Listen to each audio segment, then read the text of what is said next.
الحمد لله رب العالمين والصلاة والسلام على النبي الكريم وعلى آله وأصحابه أجمعين أما بعد اللهم صل على محمد وعلى آل محمد وبارك وسلم أعوذ بالله من الشيطان الرجيم بسم الله الرحمن الرحيم ذلك بأن الله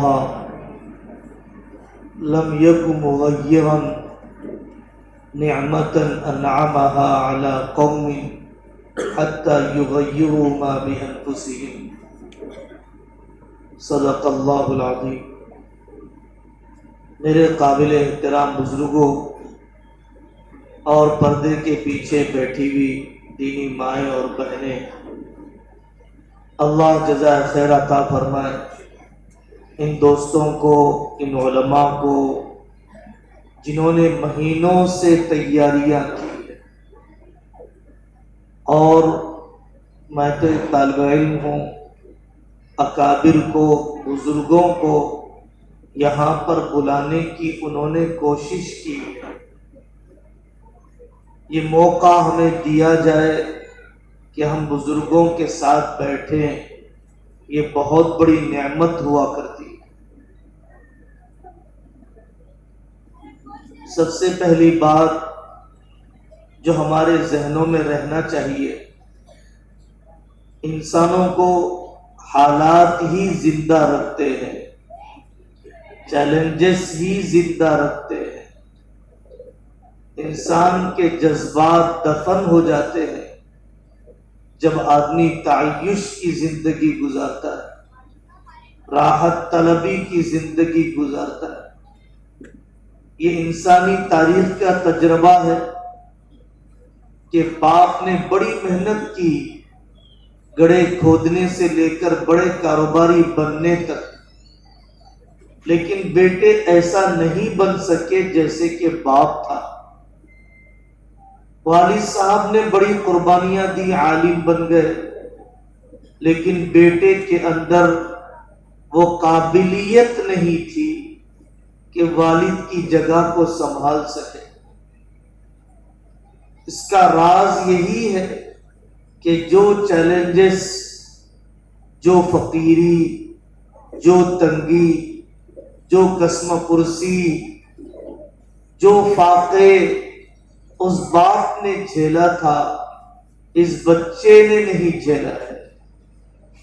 اسپیڈ بریکر بنائے جاتے ہیں تاکہ ڈرائیور اپنی بے ڈھنگی اسپیڈ کو قابو میں لا لے۔ اگر اسپیڈ بریکر نہ ہو تو گاڑی چلانے والے کی آنکھ لگ جائے، حادثے کا شکار ہو جائے۔ یہ ساری باتیں یہ بتلاتی ہیں کہ راحت طلبی اور موافق حالات آدمی کو سلا دیتے ہیں، ناموافق حالات، طبیعت کے خلاف حالات آدمی کو جگہ دیتے ہیں۔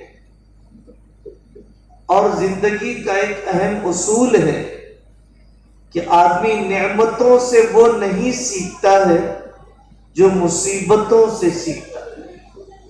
کہنے والے سچ کہتے ہیں کہ اخروٹ سے عقل ٹھکانے نہیں آتی ہے، حالات سے عقل ٹھکانے آتی ہے۔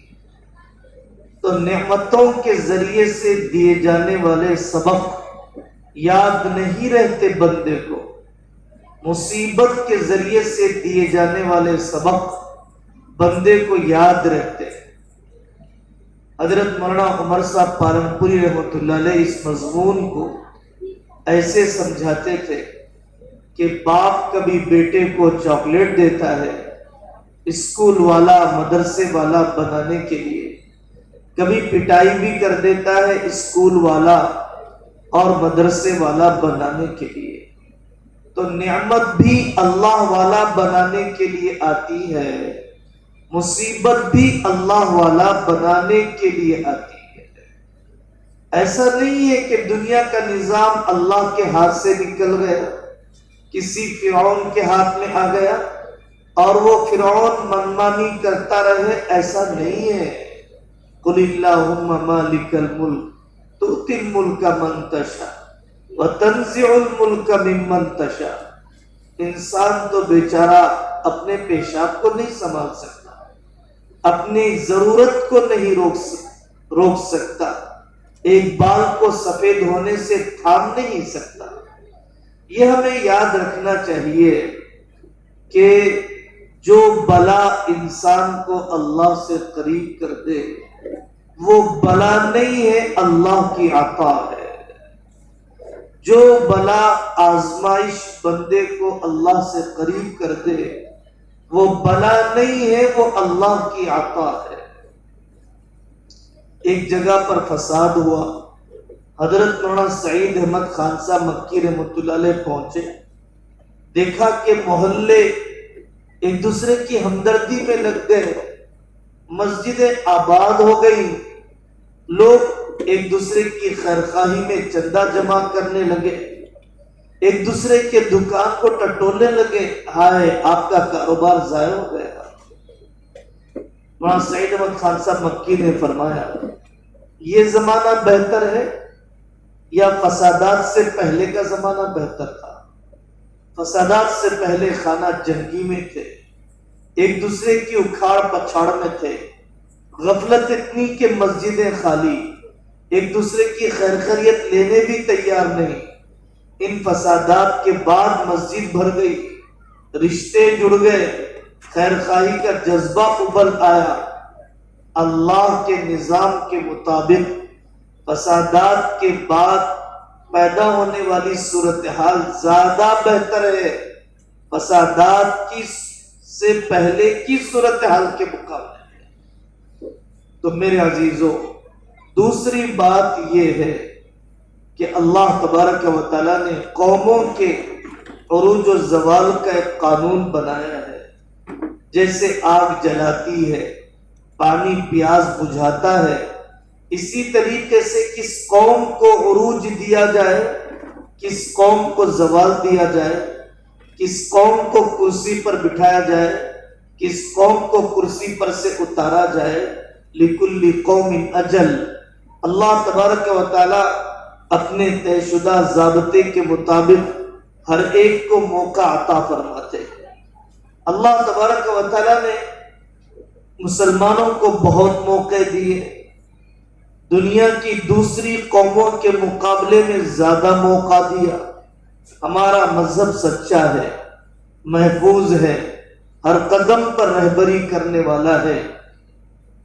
آقا صلی اللہ علیہ وسلم کی زندگی کے 23 سال اور آقا کے بعد خلافت راشدہ کے 30 سال اور خلافت راشدہ کے بعد بنو امیہ بنو عباسیہ کے کئی سو سال اور پھر اس کے بعد خلافت عثمانیہ کے 650 سال اور مغلیہ سلطنت کے 700 سال اور خلافت اندلس، سلاجقہ، تاتار اور دنیا کے مختلف خطوں میں پائے جانے والی سلطنتیں اور دنیا کے مختلف ملکوں کے اندر لائی جانے والی تبدیلیاں ان مسلمان قائدین کے ذریعے سے، ان نوجوان آنے والے انقلابی کام کرنے والی شخصیات کے ذریعے سے اللہ تعالیٰ نے اسلام کو ہمیشہ غالب رکھا، دلائل کے اعتبار سے ہمیشہ غالب رکھا، اپنی سچائیوں کے اعتبار سے۔ وَكَلِمَةُ اللَّهِ هِيَ الْعُلْيَا، اللہ کا نام ہی بلند رہنے والا ہے۔ آپ نے دیکھا 2023 گزشتہ کی رات میں کیسے پاگلوں کی سی حرکتیں، کتنے شراب کا استعمال، کیسی بے حیائی کا رواج، کیسے طوفان بدتمیزی اور کیسے دنیا کے اندر ایسا مناظر بتلائے جاتے ہیں کہ نئے سال آنے سے ملک کی غربت ختم ہو گئی، ملک کے قرضے اتر گئے، بے روزگاری کا خاتمہ ہو گیا، کیا دنیا کی جنگیں رک گئی، کیا عدالتوں کے مقدمے ختم ہو گئے، خودکشی کی تعداد تھم گئی، کیا قاتل قتل سے باز آ گیا؟ کچھ بھی نہیں ہوا. سال بدلا، زندگیاں تو نہیں بدلی. سال بدلا، ملک کی معیشت تو نہیں بدلی. سال بدلا، سیاست کا نفاق تو نہیں بدلا. سال بدلا، بیٹیوں کی بدچلنی تو نہ بدلی. سال بدلا، ناخواندگی اور ان پڑھ پن تو ختم نہیں ہوا. صرف سال کے بدلنے سے کیا ہو گیا کہ یہ انسان روشنیاں کرنے لگ جائے، تماشے کرنے لگ جائے. حضرت عیسیٰ علیہ السلام کیا واقعی 2023 سال پہلے پیدا ہوئے؟ کیا حضرت عیسیٰ علیہ السلام واقعی 26-25 کرسمس کو پیدا ہوئے؟ لیکن ایک ملٹی نیشنل کمپنیاں ہیں جو پوری دنیا کو الو بنا رہی ہے. فون ہاتھوں میں ہے، گوگل لوگ استعمال کرنا جانتے ہیں. کوئی ایک جھوٹا ریسرچ پیپر نکال کے بتا دیجئے کہ جس میں حضرت عیسیٰ علیہ السلام کی پیدائش کی تاریخ طے ہو.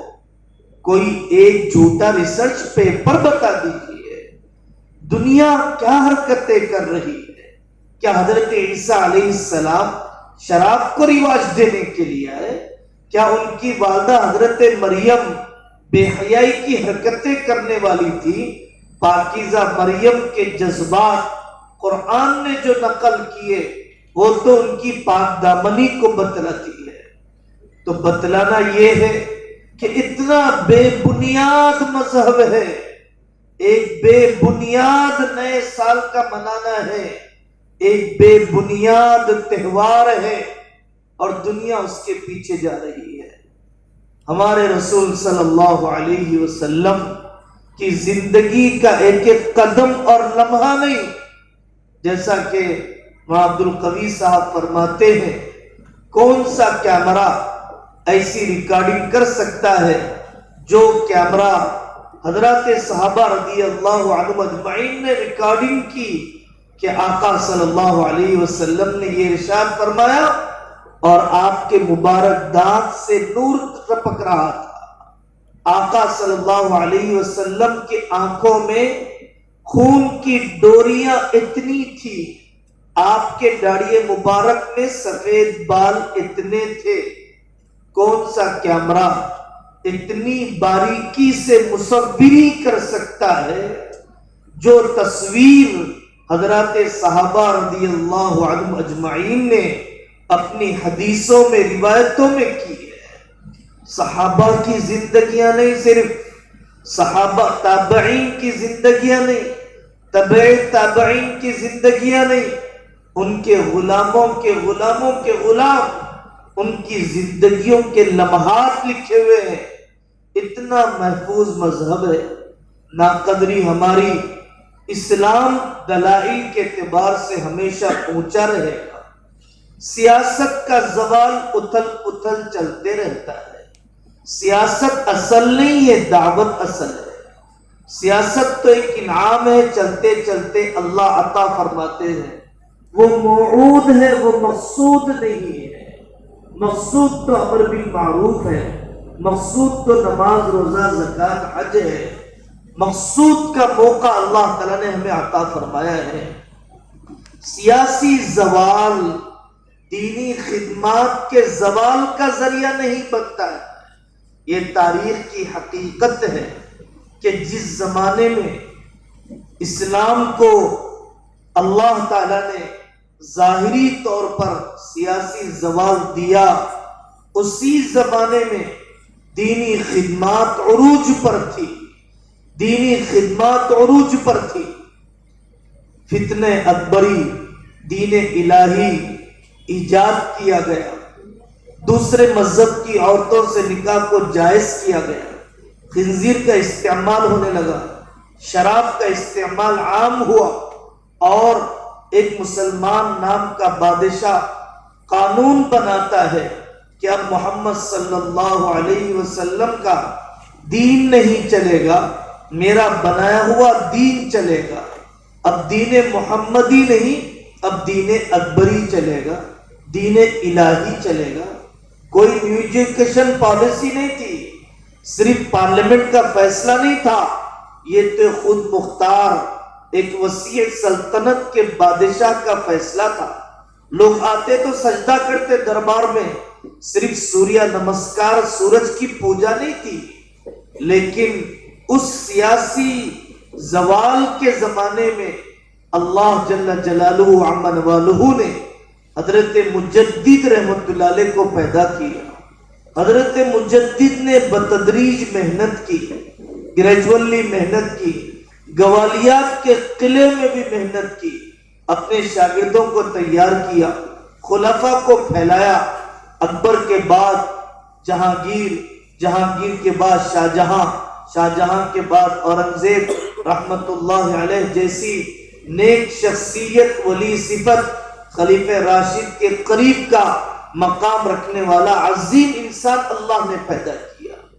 تو ایسے سیاسی زوال کے زمانے میں بھی دین کی ایسی خدمات عروج پر رہی، خاموشی کے ساتھ، زمینی سطح پر، ٹھوس انداز میں۔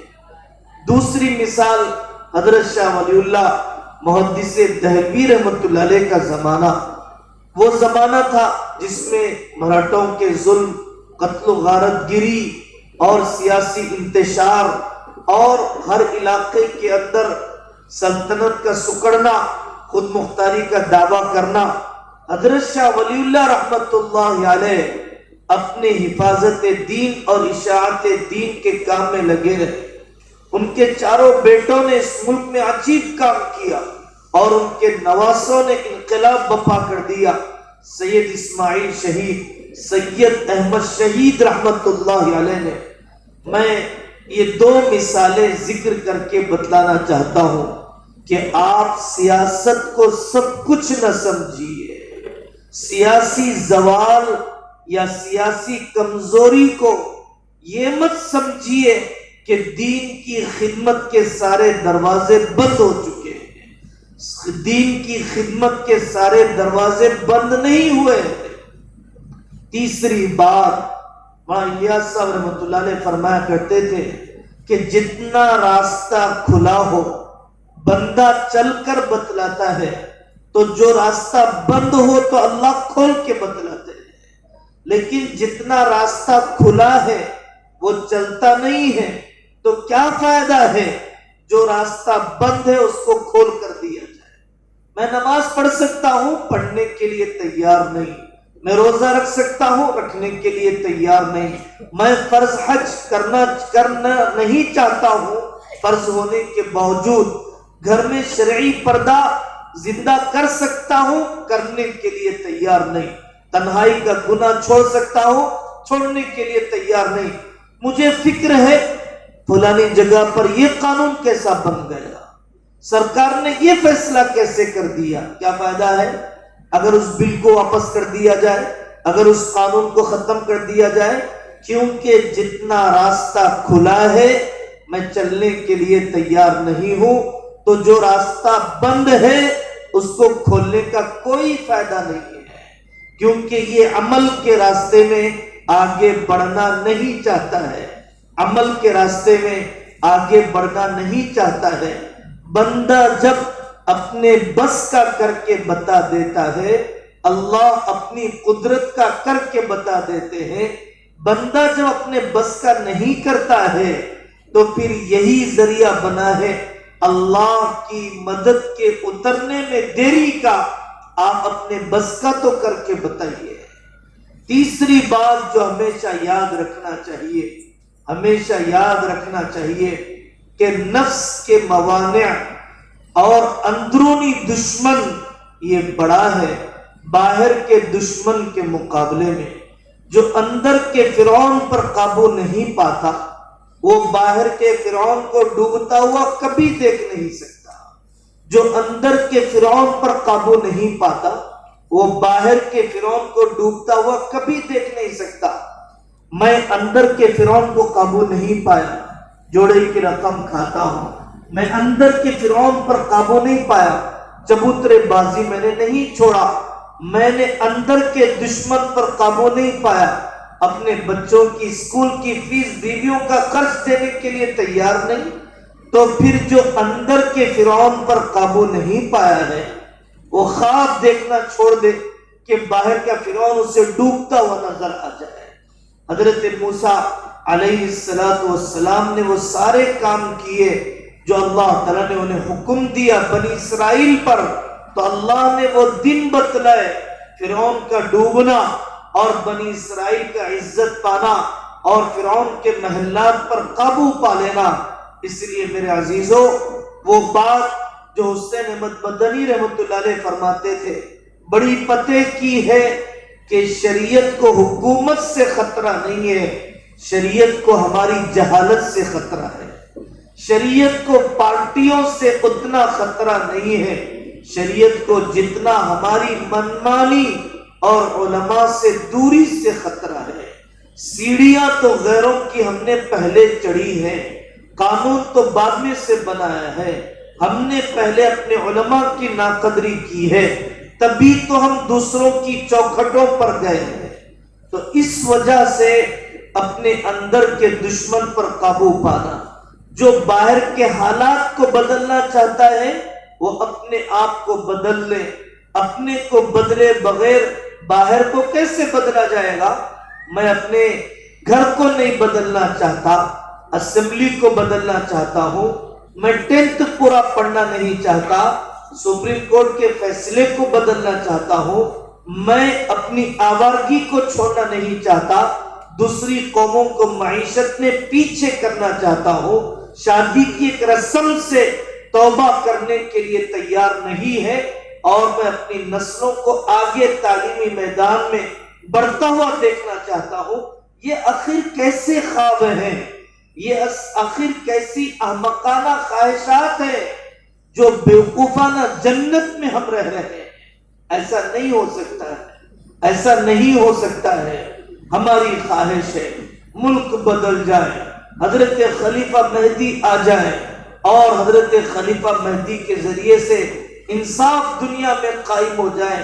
اچھی خواہش ہے، حضرت خلیفہ مہدی کے ظاہر ہونے کے لیے ایسی وفادار تعداد بھی تو چاہیے، ایسے جانثار ساتھی بھی تو چاہیے، زمانے کے فتنوں کے خلاف کھڑے رہنے والے، یہودیت و عیسائیت کے خلاف کھڑے رہنے والے، اور زمانے کی بے حیائی اور عریانیت کے خلاف جمنے والے، اپنی انا کو ذبح کرنے والے، اپنے ذاتی مفاد کو ملت کے مفاد کے لیے قربان کرنے والے۔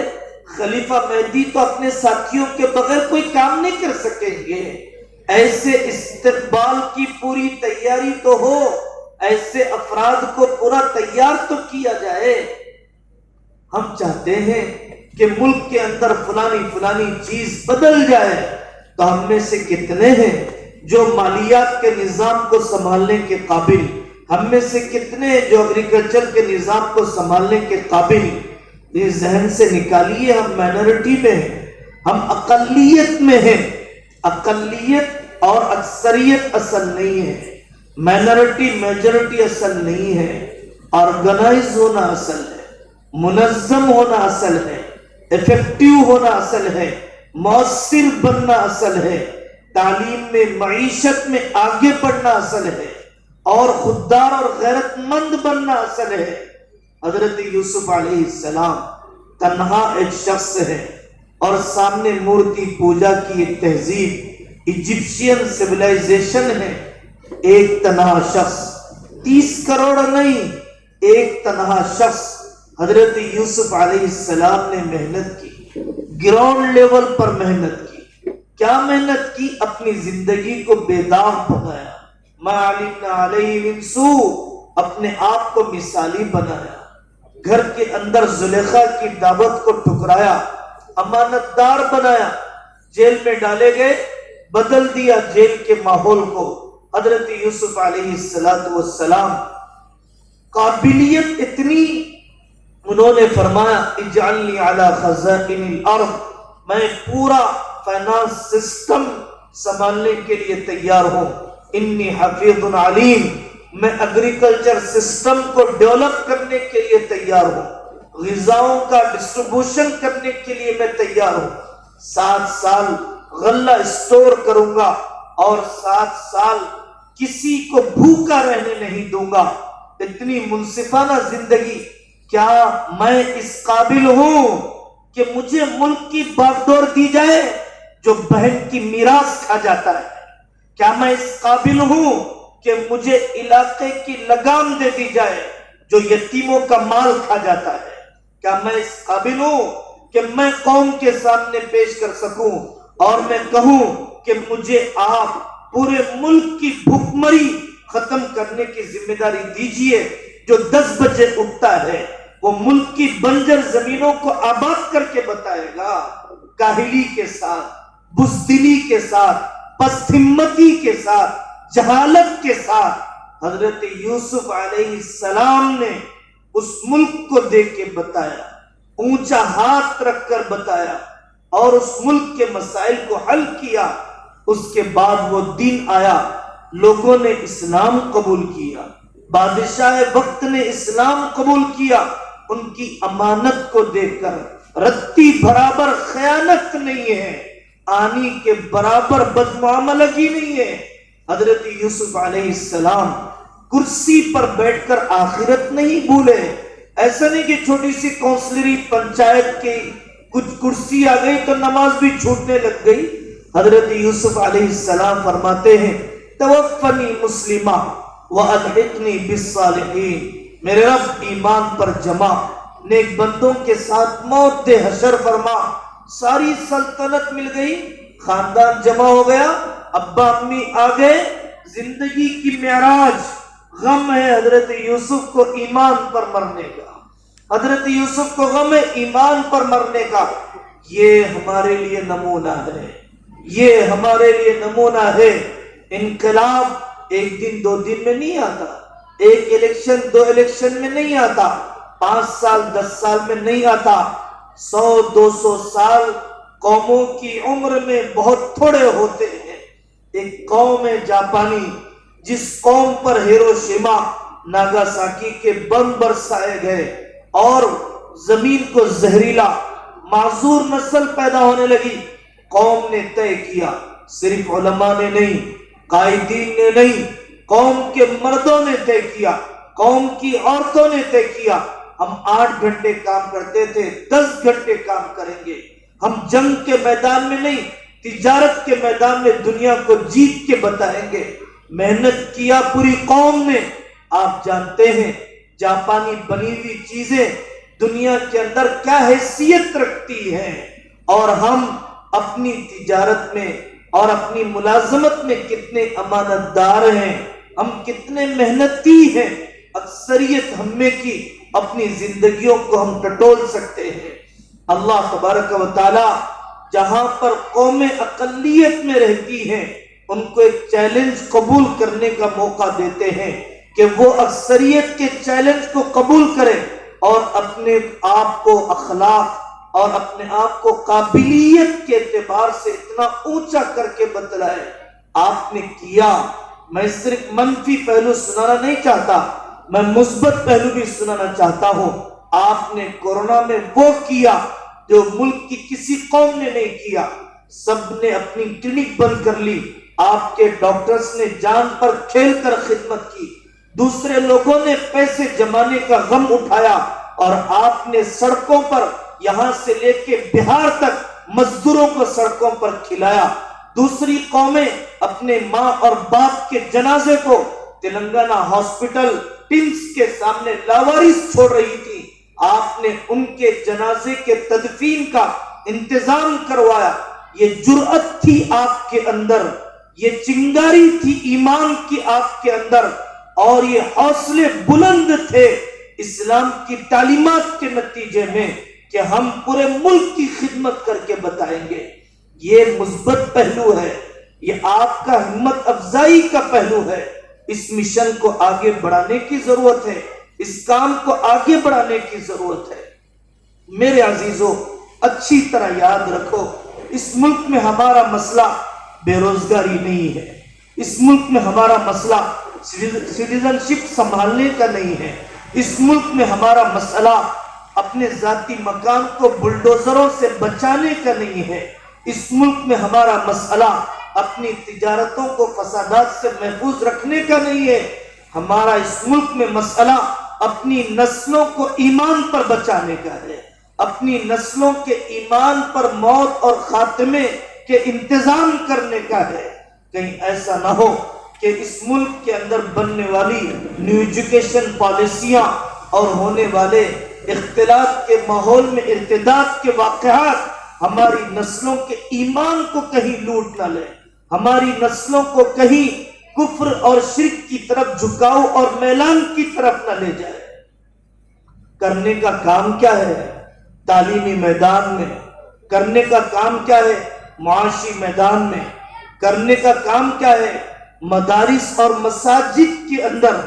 ہمارا نوجوان طبقہ یہاں پر بیٹھا ہے، بہت آسان ہے اپنے ڈاکومنٹس کو درست کرنا. کئی علاقوں میں آسام میں، کرناٹک میں، کرنول میں، حیدرآباد میں کئی نوجوان مسجد کے باہر لیپ ٹاپ لے کر بیٹھ گئے. آئیے میں آپ کا آدھار کارڈ بنا دیتا ہوں، آپ کا کریکشن کر دیتا ہوں، ووٹر آئی ڈی کارڈ کو میں لنک کر دیتا ہوں، سرکاری اسکیمات سے فائدہ اٹھانے کا طریقہ میں آپ کو بتا دیتا ہوں، کروڑوں روپیے کا فائدہ. اور بگڑنے کے بعد جس کے لیے بڑی بڑی رشوتیں دینا پڑے گا، اس سے موافق حالات میں آسانی کے ساتھ کاغذات کو درست کرنے کی سرگرمیاں. ہمیں ضرورت ہے اپنے ٹیوشن سینٹر کھولنے کی، ہمیں ضرورت ہے سنڈے کلاسز چلانے کی، ہمیں ضرورت ہے اپنے دیہات کے مکاتب کو مستحکم کرنے کی، ہمیں ضرورت ہے مخلوط معاشرے سے نکل کر مسلمان اکثریتی مدرسوں کے قریب، مسجدوں کے قریب اور اسلامک انوائرمنٹ والے اسکولوں کے قریب رہنے کا اور جینے کا، بسنے کی ہمیں ضرورت ہے. حضرت نبی پاک صلی اللہ علیہ وسلم نے فرمایا کہ دوسری قوموں کی بستی میں نہ رہا کرو، تمہاری آئیڈینٹیفیکیشن ختم ہو جائے گی، تمہاری شناخت ختم ہو جائے گی، اذان کی آواز تمہیں نہیں ملے گی، برقعے والی بہنیں تمہیں نظر نہیں آئیں گی. جو تہذیب تمہیں نظر آئی اس تہذیب سے تمہاری نسل متاثر ہو جائے گی. ہم سے کہا گیا لا تتراء نارہما، ایک کے چولہے کی آگ دوسرے کو نظر نہ آئے.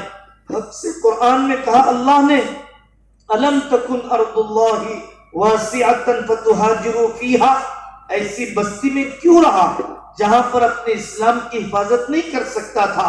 ایسے علاقے میں جاتا جہاں پر اپنے دین اور اسلام کی حفاظت کر لیتا. ایسے علاقوں میں منتقل ہونے کی ہمیں ضرورت ہے، ایسی بستیوں میں ہمیں انتخاب کرنے کی ضرورت ہے. میڈیا نے ہمیں غلط سکھلایا، حالات بگڑ گئے، حالات بگڑ گئے، حالات بگڑ گئے. حالات اتنے نہیں بگڑے جتنا ہمیں بگڑا ہوا بتایا جا رہا ہے، جتنا بگڑا ہوا ہم نے اپنے آپ کو سمجھا لیا ہے. میں آپ کو دنیا کے مختلف ملکوں کی کیفیت بتلاتا ہوں. تنزانیہ کا مسلمان ایک وقت کا کھانا کھاتا ہے، اس کی تحیت الوضو اور تہجد نہیں چھوٹتی ہے. جاؤ دیکھو صومالیہ کے جنگلوں میں، دیکھو جھوپڑیوں میں رہتے ہیں لوگ، کوئلے سے لکھ کر لکڑی کی تختی پر قرآن حفظ کرتے ہیں. جاؤ موریتانیہ کے جنگلوں میں دیکھو، وہاں پر عالم کورس کی پڑھائی چہارم تک کی ماں اپنی گود میں پڑھاتی ہے. حبشہ کے جنگلوں میں دیکھو، وہاں پر ایسے علماء موجود ہیں جو اپنی مسجد میں کتابوں کے بغیر بخاری سے لے کر نورانی قاعدے تک پڑھاتے ہیں. ہمیں تو 5 ٹائم کا کھانا مل رہا ہے، 3 وقت کی چائے مل رہی ہے. ہمارے گھروں کی راحتیں، ہمارے علاقوں کا سامان راحت کتنا بڑا اللہ تبارک و تعالیٰ نے ان کے مقابلے میں وسائل دیے ہیں. ہم پر وہ نہیں گزرا ہے جو ترکی پر گزرا ہے، ہم پر وہ نہیں گزرا ہے جو آج رشیا پر گزر رہا ہے. ترکی میں کیا ہوا؟ مصطفیٰ کمال عطا ترک نے زبان کو بدل دیا، قرآن کو ختم کر دیا. اذان ترکی کی زبان میں، عمامے پہننے پر پابندی، داڑھی رکھنے پر جیل، کرتے پیجامے پر پابندی. لیکن علماء نے، اکابر نے ان ملکوں کے اندر اپنے بچوں کو بکریاں چرانے کے نام پر پہاڑوں پر لے جاتے، بکریاں چراتے چراتے حفظ پڑھا دیتے، اور اس بچے نے قرآن نہیں دیکھا، حافظ بن گیا۔ ہم نے ایسے لوگوں سے ملاقات کی کہ جو اپنے گھروں میں تہخانے کھود لیتے، اپنے بچوں کو دین کا علم سرکاری عملے سے بچا کر سکھانے کے لیے ان علماء نے خاندان کے لاوارث بچوں کو لیا اور محنت کی، ملک کے بڑے علماء کی صف میں ان کو بٹھایا۔ ایسے علماء رشیا کے علاقے کے اندر قبر میں چھپ کر بیٹھ کر پڑھاتے پڑھاتے ان کی کمریں جھک گئی، لیکن انہوں نے قرآن کی خدمت کو نہیں چھوڑا، قرآن کی خدمت کو نہیں چھوڑا۔ جسم قید میں تھا، جذبات قید میں نہیں تھے، جسم قید میں تھا، حوصلے قید میں نہیں تھے۔ سنو بدیع الزماں سعید نورسی رحمت اللہ علیہ، ان کو ڈال دیا گیا 20 سال کے لیے سلاخوں کے پیچھے۔ بندے خدا کے پاس کوئی پرچی نہیں ہے، کوئی قلم نہیں ہے، چوری سے اتنی پرچی دی جاتی ہے، پینسل سے لکھتا ہے۔ ہم نے اپنی آنکھوں سے وہ پرچیاں دیکھی، وہ بندہ ایک خط لکھتا ہے اور ہاتھ سے نقل کر کے پرنٹنگ پریس سے بچاتے ہوئے ان کے 6 لاکھ شاگرد پورے ملک کے اندر پھیلا دیتے ہیں۔ جیل کی سلاخوں کے پیچھے رہ کر بدیع الزماں سعید نورسی رحمت اللہ علیہ نے 6,000 خطوط لکھے ہیں، 6 لاکھ لوگوں تک پہنچایا۔ 7 جلدوں میں وہ خطوط موجود ہیں، ایمان تازہ کرنے والے خطوط، اعتماد بڑھانے والے خطوط۔ کام ہوتا ہے قید و بند کے ساتھ بھی، اور جب جذبات خواہشات میں بند ہو جائیں، جب حوصلے حرص کے اندر مقید ہو جائیں، تو کھلی فضاؤں میں رہ کر بھی کام نہیں ہوتا ہے۔ حضرت مولانا ابوالکلام آزاد رحمت اللہ علیہ نے لکھا غبار خاطر کو سلاخوں کے پیچھے، حفظ الرحمان سواری رحمت اللہ علیہ نے لکھا قصص القرآن کی بعض جلدیں قید و بند کے زمانے میں حضرت مجدد کے مکتوبات ایمان تازہ کر دیتے ہیں۔ لکھا گوالیار کے قلعے کے اندر، گوالیار کے قید و بند کے زمانے میں، اور نہ جانے کتنے ہمارے اکابر ہیں، قربان جاؤں۔ امام سرخسی پر ایک مرتبہ جماعت آئی، رشیا کی اوزجن کی جماعت آئی، انہوں نے کہا ہم اوزجن کے رہنے والے ہیں۔ امام سرخسی کو وقت کے بادشاہ نے کنویں میں بند کر دیا۔ چاہنے والے شاگرد بھی عجیب تھے، پڑھانے والا استاد بھی عجیب تھا۔ شاگرد آ کے وہاں پر کنویں کے بازو بیٹھ جاتے، اور استاد مبسوط نامی کتاب 30 جلدیں 30 والیومز قید خانے میں بیٹھ کر لکھواتا۔ شاگرد اسے لکھتے۔ آج تک کوئی لا کا اسٹوڈنٹ امام سرخسی کی کتاب کے بغیر رہ نہیں سکتا ہے۔ جو کتاب انہوں نے کنویں جیسی جیل میں بند ہونے کے زمانے میں لکھا اور امت کے سامنے پیش کیا۔ امام ابن تیمیہ رحمت اللہ علیہ جیل میں ڈال دیے گئے، کوئلے کے سوا کوئی قلم نہیں، دیواروں پر کتابیں لکھی۔ جب جنازہ ان کا نکلا ہے 600 کتابیں اس جیل خانے سے نکلی ہیں۔ بتانا یہ ہے کہ قید و بند جسم کے لیے کوئی حیثیت نہیں رکھتا۔ کام کرنے والے ہر حال میں کام کرتے ہیں، معذوریوں کے ساتھ کرتے ہیں۔ بہانے بنانے والے ہر موسم میں بہانہ بناتے ہیں، سردی میں سردی کا بہانہ، گرمی میں گرمی کا بہانہ، مخالف حالات میں اپنی شکست خوردگی کا بہانہ، موافق حالات کے اندر لوگوں کی ناقدری کا بہانہ۔ یہ سب بہانے بنانے والے بناتے رہتے ہیں۔ اللہ تبارک و تعالیٰ نے دنیا کے 10 ملکوں کے مقابلے میں آپ کو بہتر رکھا ہے۔ جمعہ کی خطابت مؤثر بنا سکتے ہیں، دوسرے ملکوں میں تو سرکاری پرچہ آ جاتا ہے۔ آپ اپنی امامت کو پورے محلے کے لیے بافیض بنا سکتے ہیں۔ ہم دوسرے ملکوں کی طرح پابند نہیں ہیں، اتنے بڑے بڑے جلسے آپ کر سکتے ہیں، دوسرے ملکوں کی طرح قدغن لگا نہیں ہے۔ آپ اپنی بیٹیوں کے لیے شادی کورس اور پری میرج کورس قائم کر سکتے ہیں، دارالقضاء کھول سکتے ہیں، شرعی عدالت بنا سکتے ہیں۔ آپ کے دستور نے، آپ کے کانسٹیٹیوشن نے آپ کو اجازت دی ہے آپ کے مذہب پر عمل کرنے کی، تو میرے عزیزوں میری پوری بات کا خلاصہ یہ ہے کہ حالات اتنے نہیں بگڑے ہیں جتنا ہم بگڑا ہوا سمجھتے ہیں، اور مواقع اور امکانات موجود ہیں، راہیں پوری بند نہیں ہیں، اور دنیا کے 10 ملکوں کے مقابلے میں مالی اعتبار سے، تمدنی اعتبار سے، علمی اعتبار سے اللہ تبارک و تعالیٰ نے جو مواقع ہمیں دیے ہیں ان مواقع کی، ان اپرچونٹیز کی قدر کرنا چاہیے، اس سے پہلے کہ کہیں وہ بھی اللہ کی طرف سے ختم کر دیے جائے۔ اللہ تبارک و تعالیٰ نے ہمیں آخرت کے لیے بنایا، اصل مسئلہ تو آخرت کا ہے۔ عشیا محمد ما شئت فإنک میت، جتنے سال آپ جی لیجیے آپ کو مرنا ہے۔ وَأَحْبِبْ مَنْ شِئْتَ فَإِنَّكَ مُفَارِقُهُ، جس سے چاہے محبت کر لیجئے آپ کو جدا ہونا ہے۔ موت سے کیوں ڈر گئے؟ موت سے کیوں ڈر گئے؟ کیا ڈرنا تمہیں موت سے بچا لے گا؟ کیا تیاری نہ کرنا تمہیں موت سے بچا لے گا؟ تیاری کر لو تاکہ قبر کا مسئلہ حل ہو جائے، اور جس کے اندر اللہ کے نام پر، اللہ کے احکام پر مرنے کا حوصلہ ہوتا ہے وہی شریعت پر جینے کا سلیقہ رکھتا ہے۔ موت تو بستر پر بھی آئے گی، اپولو کے بستر پر آئے گی، یشودا کے قرآن پڑھتے ہوئے آ جائے، دین کی خدمت کرتے ہوئے آ جائے، مدرسے کی خدمت کرتے ہوئے آ جائے، مسجد کی خدمت کرتے ہوئے آ جائے۔ سبیل الرشاد کے ایک بزرگ تھے مولانا سید میراث صاحب رحمت اللہ علیہ، بچے مذاق اڑاتے، بچے ان سے کہتے درسگاہ کے اندر کلاس میں جیسے طلبہ کی عادت ہوتی ہے، وہ فرماتے نہیں جی ہم ایسے نہیں مریں گے، ہم تو کعبے کے سائے میں مریں گے، ہم تو حالت روزے میں مریں گے، ہم تو رمضان میں مریں گے، ہم تو عمرے کی حالت میں مریں گے۔ اس بندے خدا نے پتہ نہیں کیا تیاری کر رکھی تھی، کیا اللہ سے اپنا معاملہ بنا کر رکھا تھا، اس بندے کے کوئی ملکوں کے واقعات نہ ہوتے۔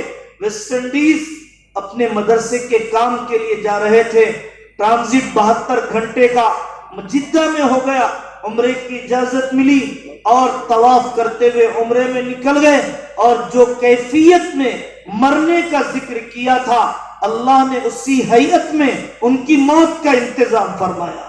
رجال صدقوا ما عاهدوا اللہ علیہ، یہ وہ لوگ تھے جنہوں نے اپنے معاملے کو اللہ سے صحیح کر کے بتلایا۔ اپنے تنہائی کے معاملے کو اللہ سے صحیح کر کے بتاؤ، اپنے تمناؤں کے معاملے کو اللہ سے صحیح کر کے بتاؤ۔ مت ڈرو مت ڈرو، میری جان اللہ کے نام پر لگ جائے گی، نہیں لگے گی۔ میرا گھر اجڑ جائے گا، دین کے نام پر نہیں اجڑے گا۔ اس کے لیے قسمت چاہیے، اس کے لیے قبولیت چاہیے۔ عز بن عبد السلام رحمت اللہ علیہ، بادشاہ وقت نے فرمان جاری کر دیا، جلاد نکل گیا، بیٹا دوڑے ہوئے آیا، ابا جی آپ کی جان خطرے میں ہے۔ بادشاہ وقت کا پروانہ نکل گیا۔ عز بن عبد السلام نے فرمایا بیٹا تیرا باپ اتنا اچھا نہیں ہے کہ اس کی گردن اللہ کے راستے کے لیے قبول ہو جائے، تیرا باپ اتنا اچھا نہیں ہے کہ اس کی جان شریعت کے تحفظ کے لیے قبول ہو جائے۔ اس کے لیے تو نبیوں کی قسمت چاہیے، اس کے لیے تو ولیوں کی قسمت چاہیے کہ دین کے لیے فاقے آنے لگ جائے، دین کے لیے فقیری آنے لگ جائے۔ ہم اس قدر آزمائش کے قابل نہیں ہیں، ہم اس قدر آزمائش کے قابل نہیں ہیں۔ ہم نے 110 دن گزارے سیرین اور شام کے رہنے والے علماء کے ساتھ، شام کے رہنے والے جوانوں کے ساتھ، جن کے ملک اجڑ گئے، جن کے خاندان بکھر گئے، بیٹیاں ملکوں میں بڑھ گئیں، ایسے خاندان سے ہم 110 دن تک ملتے رہے، لیکن ہم نے کسی کی زبان پر کبھی شکایت نہیں سنی. ہم نے سنا ہم نے اپنے اللہ کی نافرمانی کی. یہ ہمارے گناہوں کی سزا ہے. ہم اپنے معاملے کو اللہ سے صحیح کر کے بتائیں گے. ملک اجڑ گیا غم نہیں, خاندان اجڑ گیا غم نہیں, دین تو مل گیا, اسلام تو مل گیا, رجوع الاسلام کی توفیق تو مل گئی. یہ وہ بول تھے جو شام کے مہاجرین کہا کرتے تھے. تب ہمیں سمجھ میں آیا شام والے, سیریا والے اتنے بڑے قیمتی ہیں. صفوت عباد اللہ, بندوں میں سب سے چنندہ, خیرت عباد اللہ, سب سے زیادہ پسندیدہ, حضرت عیسیٰ علیہ السلام کے مددگار بننے والے, حضرت خلیفہ مہدی کے ساتھ معاون بننے والے. واقعی وہ جیالے اس قابل ہیں, واقعی وہ دلیر اس قابل ہیں, واقعی وہ پختہ ایمان اس قابل ہے کہ وہ حضرت خلیفہ مہدی اور حضرت عیسیٰ علیہ السلام کی خدمت کا ایک حصہ بن سکے ہیں. کام کرنے والے اندھوں کو عالم بنا دیتے ہیں, گونگے بہروں کو حافظ بنا دیتے ہیں. آپ دنیا کے خطوں کو دیکھیے, کہاں کہاں پر گونگے بہروں کے مدرسے چل رہے ہیں, اشاروں سے حافظ بننے لگ گئے. اور اندھے, ساؤتھ افریقہ میں ایک مدرسہ, اندھے بچے عالم بن کر نکل رہے ہیں. آپ جاؤ میلی شارم کے علاقے میں, نابینا طلبہ حافظ بن کر نکل رہے ہیں. پڑھانے والوں نے نابیناؤں کو پڑھا دیا اور جاہل رکھنے والوں نے اپنی آنکھ رکھنے والی نوجوان نسل کو بھی قرآن سے نابلد رکھ دیا ہے. ہم نے صحت مندی کے باوجود اللہ کے کام کے لیے اپنی صلاحیتوں اور اوقات کو قبول نہیں کروایا. ضرورت ہے مکتب بالغات, بالغ عورتوں, بڑی خواتین کے مکاتب کے قائم کرنے کی. ضرورت ہے اپنے اسکولز کے قائم کرنے کی. ضرورت ہے سنڈے کلاسز قائم کرنے کی کہ جس سنڈے کے دن ہم بچوں کو, بچیوں کو جمع کریں. سنائیں عقائد کیا ہیں, سنائیں اس ملک کے اندر ہماری ذمہ داریاں کیا ہیں. کوئی جوشیلا, کوئی مسلح طریقہ حل نہیں ہے, کوئی پرتشدد انداز حل نہیں ہے. ہمارے ملک میں کام کرنے کا وہی نمونہ ہے جو حضرت یوسف علیہ السلام نے کیا.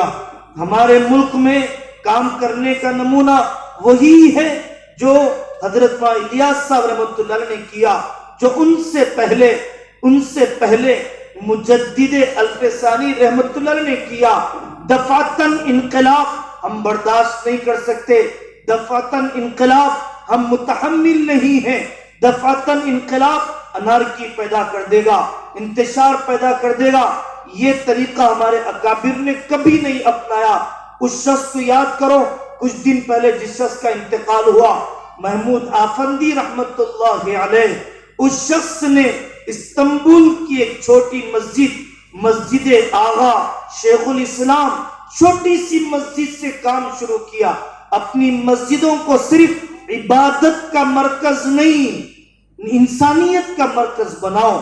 اپنی مسجدوں کو صرف عبادت کا مرکز نہیں, سماجی, معاشی, تعلیمی خدمات کا مرکز بناؤ. اس مسجد سے جنازے نہلائے جائیں, اس مسجد سے نوجوانوں کی تعلیم کے میدان میں رہبری کی جائے, اس مسجد سے محلے کے بیواؤں, یتیموں کے وظیفے جاری کیے جائیں, اس مسجد سے امت کے ایک ایک تاجر کی رہبری ہو, ایک ایک پولیٹیشن کی رہبری ہو. مولانا محمود آفندی رحمت اللہ علیہ نے ملک کے ایک کونے سے دوسرا کونا تنے تنہا کمیونزم کے زہر میں اپنی گھر والی کو برقعے میں لے کر نکل جاتے. ایک ایک دروازہ کھٹکھٹاتے, مرد آتا تو یہ دین کی بات سناتے, عورت آتی تو ان کی اہلیہ دین کی بات سناتی. مرے ہیں ان کے جنازے میں آنے کے لیے پورا ملک, پورا وزیر اعظم. عمر کھپ گئی, 70 سال لگ گئے. نجم الدین اربکان سے لے کر طیب رجب اردوغان تک 70 سال لگ گئے. ہم تو مکتب ایک مہینہ نہیں چلانا چاہتے, ہم تو ایک مدرسہ 1 سال تک سلیقے سے سنبھالنا نہیں چاہتے. مستقل مزاجی کے بغیر منصوبہ بند کام کے بغیر، ہمہ جہتی اصلاح کے بغیر، طویل مدتی منصوبہ بندی کے بغیر کوئی غلبے کے فیصلے نہیں ہوتے ہیں، کوئی غلبے کے فیصلے نہیں ہوتے ہیں۔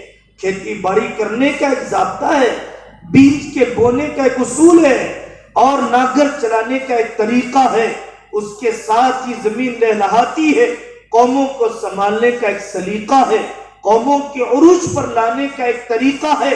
اگر اس کو نبھایا جائے گا، اس کو سیکھا جائے گا، تب اللہ تبارک و تعالی وہ چیز دکھلائیں گے جو ہم چاہتے ہیں۔ محنت اور قسمت ساتھ میں چلتی ہے، تدبیر اور تقدیر ساتھ میں چلتی ہے، سبب کا استعمال، اللہ کی ذات پر یقین، یہ دونوں ساتھ میں چلتے ہیں۔ نہ نماز کو چھوڑا ہے، نہ دشمن سے مقابلے کو چھوڑا ہے۔ صلاۃ الخوف میں یہ سکھلایا اللہ جل جلالہ عم نوالہ نے۔ اپنے مسجد کے مکاتب کو مضبوط کیجئے، رمضان مبارک آ رہا ہے، رمضان مبارک میں دل نرم ہوتے ہیں۔ اپنی مسجد کے اندر تربیتی اعتکاف، اپنی مسجد میں درس قرآن، درس حدیث، درس عقائد، اپنے بچوں کے عقیدوں کی حفاظت کے لیے اللہ تبارک و تعالی اس کہنے سننے کو قبول فرمائے اور ہمارے فکر و عمل کے رخ کو اللہ تبارک و تعالی ایسے بنا دے جیسے کہ قرآن نے رہبری کی، ایسے بنا دے جیسے کہ حدیث نے رہبری کی، ایسے بنا دے جیسے کہ پورے تاریخ نے ہمیں سکھلایا۔ وآخر دعوانا ان الحمد للہ رب العالمین۔